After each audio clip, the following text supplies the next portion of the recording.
So this week, we're in week 2 of our series entitled Next Steps. And the point that we're making throughout this series is that we believe that the most important step in a person's faith journey is the next one.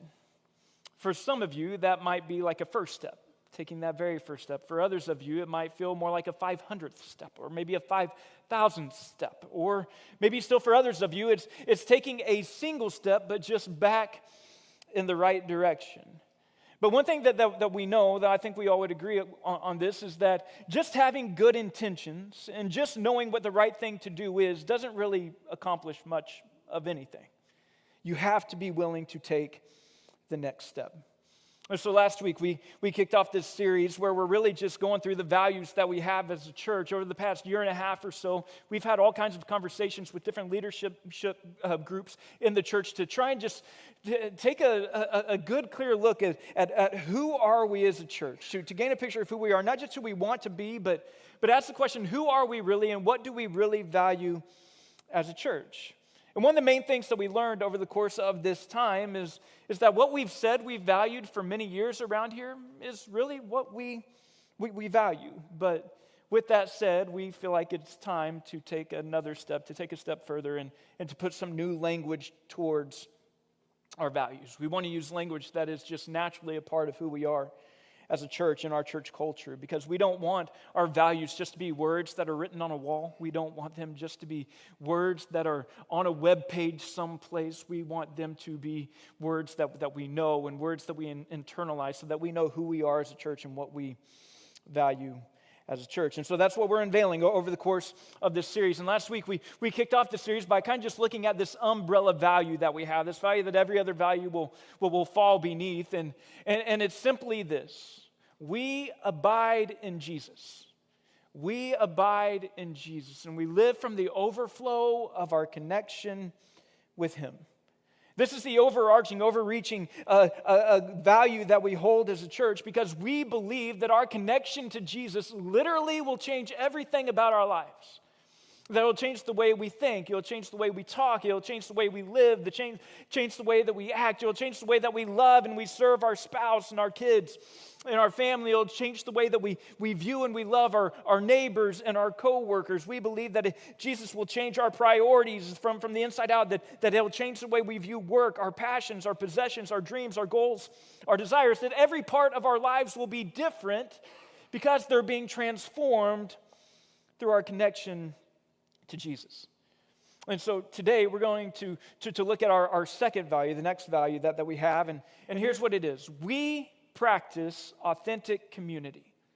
We practice authentic community, and in doing so, we strive to know and be known by others. And I'll be honest with you, this is one of those areas in our church where there are pockets of people who do this so incredibly well. Like, I've been working in the church for a really, really long time in a lot of different places, and I've never seen a church in certain pockets of LeClaire. I've never seen a church practice the kind of biblical community, what I believe we see in Acts chapter 2, like we see this pocket of people doing it here. It's not uncommon in these groups of people for weeks to pass whenever someone in their community is sick or hurting or in need before anyone on our staff even hears about it. And it's not because they're not being taken care of. It's not because we don't care. It's because this group is just coming around each other and taking care of each other. And I can't tell you how much I hope that one day every single one of us who claim LeClaire Christian Church, who would call LeClaire Christian Church our church home, I hope that every single one of us get to experience that kind of community. But here's another thing that I know.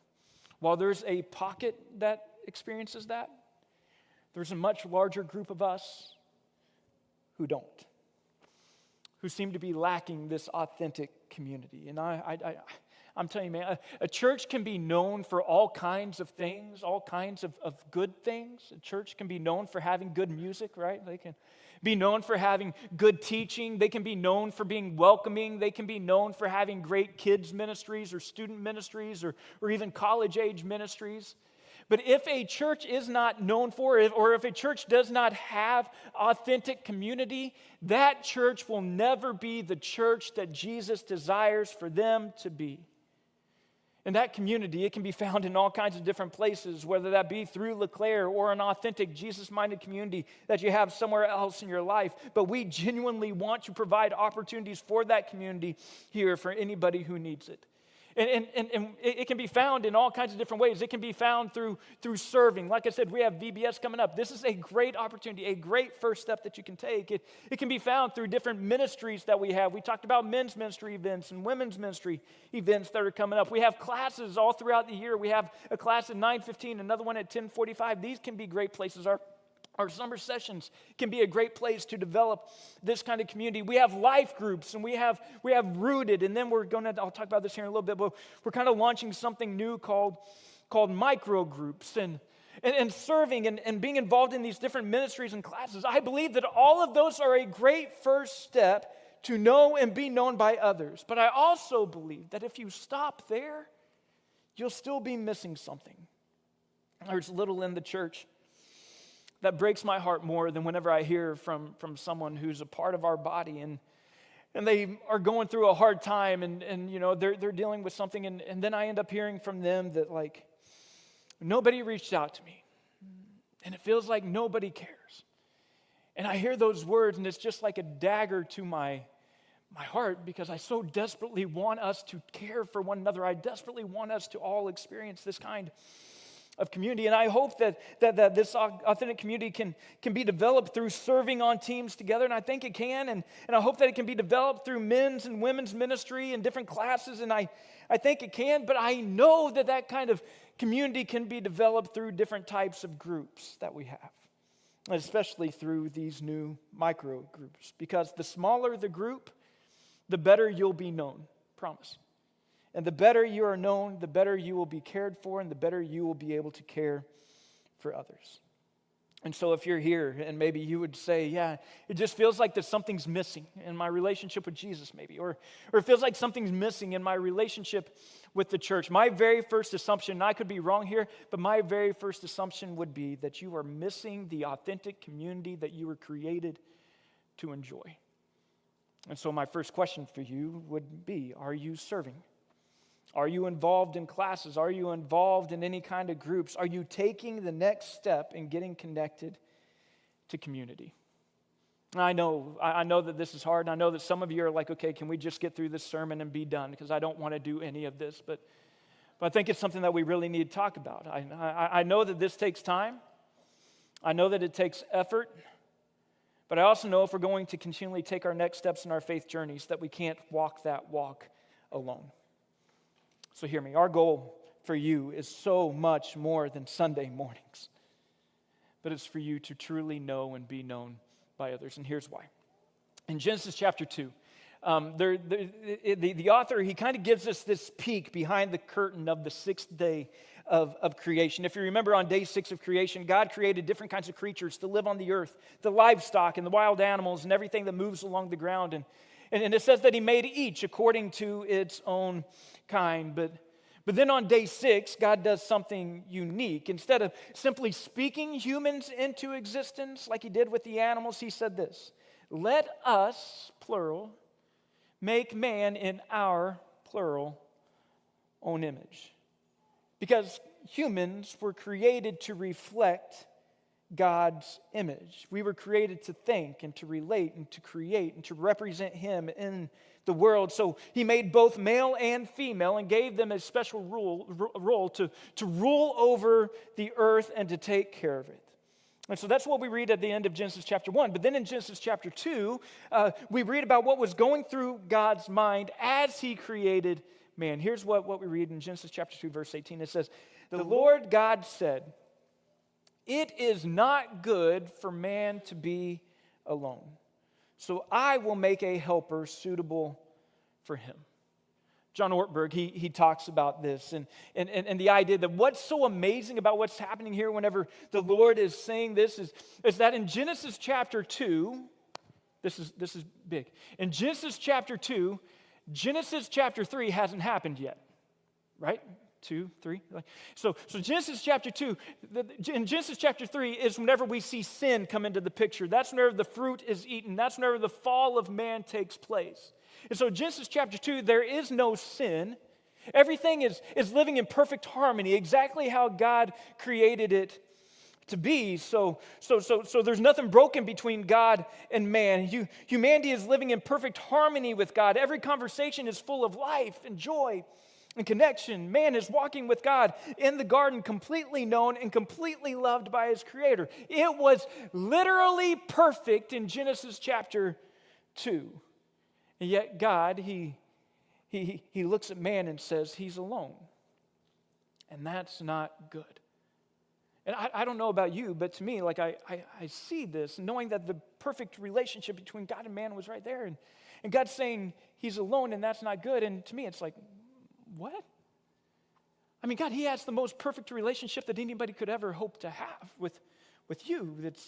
It's untainted, it's beautiful, it's unbroken, it's exactly how it was designed to be. And it's like, the whole thinking that maybe you've heard this in the church from time to time, whenever somebody's feeling lonely, whenever they're going through a hard time, whenever they're saying that they just feel let down by people, every once in a while you'll have somebody in the church who will step up and say something along these lines, like every human was created with a God-shaped void in their heart that only God can fill. Any of you guys ever heard that before? And to a certain extent, I believe that is true. As St. Augustine once said, our hearts are restless until they find rest in you, O God.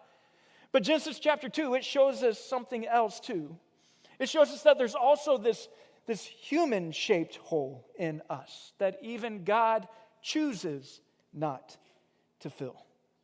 Nothing else can replace it. Not success, not money, not staying busy, not even spiritual things, because we were made for real human relationships. Even in a perfect world with perfect intimacy between God and man, being alone was not good. So here's what I can tell you. You will never fully experience the life that Jesus desires for you to live alone. Alan Algram, he put it like this: without applied theology, doing what God tells you to do in a deep community, we're all just sitting ducks for the devil.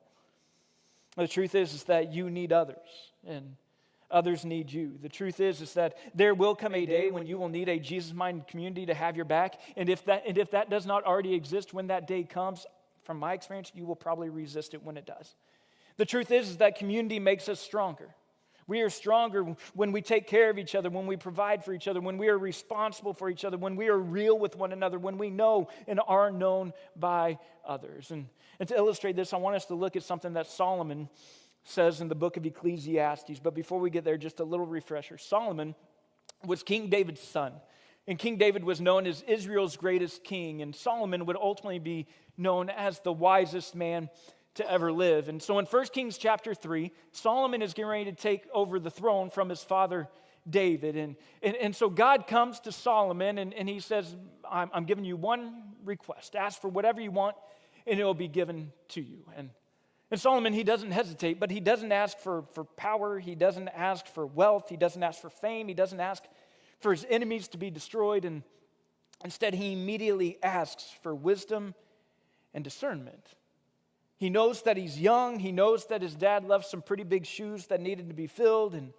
And he knows the weight that's being placed on his shoulders. And God is so pleased with that request that he gives Solomon this incredible wisdom, but he also gives him great wealth and influence and power. And so Solomon, he puts that wisdom on display and puts that wisdom to work often throughout his reign and immediately in his reign, but also he puts that wisdom to work as the primary voice and the primary author in the book of Proverbs in our Old Testaments, which are known as the book of wisdom. But Proverbs wasn't the only book that Solomon wrote. He wrote a couple other books in our Old Testament, and one of them just happens to be the book of Ecclesiastes. And Ecclesiastes, it is a book that just feels different. It's honest, it's heavy, at times it's even a little dark. It's like just looking at life solely through human eyes, wrestling with meaning and purpose and satisfaction. Sound familiar? But over and over again, Solomon, he comes back to this idea that everything under the sun on its own is ultimately meaningless. And so you have this man, Solomon, who had it all, who had tried it all, who had achieved it all, and he still found himself unsatisfied. And that's what makes this book so powerful, because despite all that God had given him, Solomon kept looking for something more, something beyond what he already had. And what started out so promising eventually left him just wanting, still searching. And I believe that's why the book of Ecclesiastes is in our Bibles. It pulls back the curtain to remind us, if you're looking for meaning in anything that this world has to offer on its own, it will never be enough for you. And so here was Solomon's conclusion. He concludes that our wisdom is nothing compared to God's wisdom, that the pursuit of pleasure will leave you empty, that his work and toil, although good for human existence, ultimately led to frustration, failure, grief, and pain, that youthful aspirations for advancement were all meaningless, and all the riches the world has to offer are futile. So fun. And so throughout this book, Solomon, he forces us to look beyond what life has to offer and see that ultimate hope and ultimate purpose are found in something so much more. Or perhaps we could say that ultimate hope and ultimate purpose are found in someone who is so much more. But then in the middle of this little depressing book, in Ecclesiastes chapter 4, I want you to listen to what Solomon says about our need for one another. In the previous section, Solomon has talked about how living alone just makes life worse, which is like the most outrageous thing to hear whenever you know anything about Solomon's life. Because if there's anything that Solomon really never was, it was alone. He was always surrounded by wives and concubines and children and servants and all these other people, but he talks about how meaningless life is when it's alone. So while being surrounded by people at all times, Solomon still feels alone. So in verse 9 of chapter 4, this is what he says. 2 are better than 1. And I think we could go on to imagine that he would say that 3 are better than 2 and 4 are better than 3. But 2 are better than 1 because they have a good return for their labor. And I can't help it. Whenever I look at this verse here, like my mind immediately goes back to one of my favorite stories with my kids. I know I've told this story here before, so if you've heard it, just indulge me one more time. But it was 2015, and my family and I, we had just moved into a new house in Carl Junction, Missouri. And it was like a split-level house. For the first time I'd ever lived in a split-level house. So you walk through the front door, immediately to your left, you could walk down into the basement, or you could take like 2 more steps forward, and you could walk up into the dining room and into the kitchen. And I was so dumb whenever we bought this house. Like, we had not moved in a single piece of furniture, and I went and I bought a jackhammer, and I started jackhammering up like tile floors. Not a good idea. So we had to replace floors really, really quickly in this house because me. And so we put down these laminate wood-like floors, and we've been in this house 2 or 3 days. Furniture's not even really in there yet. In the dining room, it's just this big empty room. And all of a sudden, I hear my 2 oldest daughters at the time, Whitley and Ava, and I look at the stairs, and they're coming up into the dining room, and I can hear that they're working hard and that they're trying to pull with all their might, and I look at them, and both of them are working together to bring their bicycles into the dining room. And I asked them a pretty responsible question that I feel like most parents would probably ask. I said, "What in the world are you doing? Like, what are you thinking here?" And Ava looked at me like it was the dumbest question she'd ever heard. Like, "Dad, we're going to ride our bikes in the kitchen, you know? I mean, what else would we be doing right now?" And I was like, "Oh, okay, my bad, you know." But then Whitley, she looked at me and she said this. She was about 7 years old at the time, and she had these big glasses, just the cutest little thing, and she said this, word for word. "You see, Dad, when things are heavy, we like to work together because we are stronger together than we are alone." And I was like, that's going to be in sermons for the rest of my life. We like to work together because we're stronger together than we are alone. Working together, oftentimes we know this, it takes more effort, but it brings a greater return. And so Solomon, he continues, he says, if either of them, if you have 2, if either of them fall down, one can help the other up. But pity anyone who falls down and has no one to help them up. I just want to ask you, have you ever fallen down and had no one there to help you up? Like, not physically, of course. I mean, we tripped in the middle of the night or something, or you guys probably haven't. But anyway, have you ever metaphorically fallen and had nobody there to help you up? You moved to a new area, and like you had the greatest area, the greatest community back where you were before, but now you moved to someplace new and you don't know anybody, and it's like, man, what am I going to do? How am I going to find what I once had in this new in this new place. Maybe you're starting a new job, and again, you had a great community at your old job. You had great friends at your old job. For whatever reason, that had to leave. Maybe you moved, maybe something happened, but now you're starting a new job, and you're starting from square one, and it's like, I don't know what to do, and it's just like such an uneasy feeling. Maybe you were diagnosed with something. Maybe your spouse was diagnosed with something. Maybe your children, God forbid, were diagnosed with something, and your life is just spinning out of control, and you're looking around. It's like, man, who am I going to go to in this moment, right? Like, maybe you're having marriage problems. Your marriage is on the rocks. Things just aren't what they used to be. You don't feel the same passion that you used to feel for your partner, for your spouse. But every time you go and talk to people about your spouse, all they do is they badmouth your spouse to you, and you're like, that's not what I need in this moment. That's not what I want in this moment, but I can't find anybody who will tell me what I need to hear, who will encourage me during my struggles. Maybe there's some kind of loss of a loved one, again, a job, and whenever you go through this, there's just so much tension there, and it's like you're walking on ice and you can't gain any sort of traction. You're just spinning your wheels, and it feels so helpless. And it all goes back to Genesis chapter 2. It is not good for man to be alone. Everybody will need somebody at some point in their lives.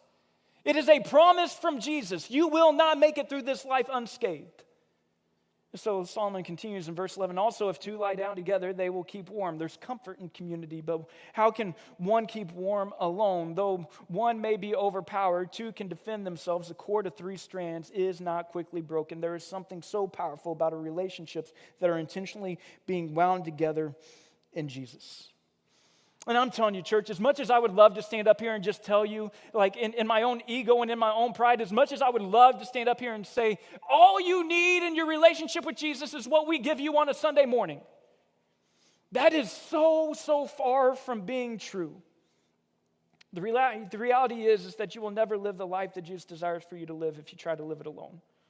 And I know whenever you think about LeClaire, like we're not a huge church by any stretch of the imagination. Many of you have been a part of churches that are much bigger than LeClaire. And even whenever you think about the size of how many people would call LeClaire their church home, whenever you look at a service like this doesn't feel massive by any means with the size of our auditorium, even with a somewhat full auditorium. But here's what I can tell you. We're still a big enough church that if you want to get lost, you can get lost. Like, if you just want to kind of fade into the background, you can just show up, sit in the back, and before anybody else is out, like get out. If you want to be here and not be known by anybody, we are big enough for you to be able to do that. But that is not the way to live the life that Jesus desires for you to live. Our desire is for every single person who considers LeClaire to be their church home to be part of some kind of authentic community. A Jesus-minded community that will encourage you to live the life that He desires for you to live. A place to know and a place to be known, a place to ask your questions, a place to gain counsel, a place to encourage and be encouraged, a place to be prayed for and to pray for others, a place to be challenged, a place to be supported, a place to study, a place for accountability, a place to serve, a place to learn, a place to become more like Jesus and to experience the life that He desires for you to live. And this goes all the way back to the very beginning of the church. In Acts chapter 2, Pentecost has happened, 3,000 people come and they place their faith in Jesus. And immediately the church, it goes into action. And here's what the early church did. They devoted themselves to the apostles' teaching and to the fellowship and to the breaking of bread and to prayer. That's communion prayer. And everyone was filled with awe at the many wonders and signs performed by the apostles. All the believers were together and had everything in common. They sold property. How insane is that? And possessions to give to anyone who had a need. That's a community.